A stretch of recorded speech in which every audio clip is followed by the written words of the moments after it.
For most of these assignment review videos, we'll simply review the rubrics in depth. Remember, if you attempt to fulfill a rubric requirement, you will receive at least partial credit. For example, if you attempt a description of rate and celeration as the two measures typically used for data collection during the SAFMEDS procedure, but are a bit inaccurate, you may receive 2 or 3 points out of 4. If you only discuss one of the measures, but you do so accurately, you'd receive 2 points out of 4. That being said, if you start off by discussing measures that are not typically used for data collection during the SAFMEDS procedure, you would not receive credit here.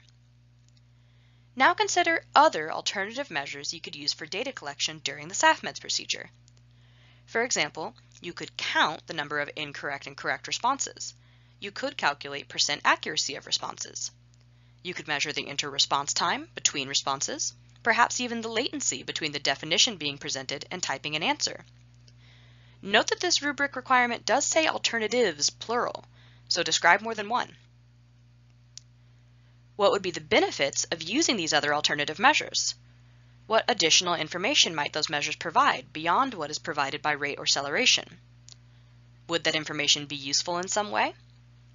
Or are they perhaps easier to measure than rate and celeration? On the other side of that coin, what are the disadvantages of the alternative measures that you proposed? Do they perhaps give less information than rate or celeration? Are they more difficult to measure during the SAFMEDS procedure? You'll again note that the rubric requests multiple pros and multiple cons. You could describe a couple of pros to one of your alternative measures and a couple of cons to a different alternative measure. Or you could provide one pro and con to each of your alternative measures. Whatever you prefer.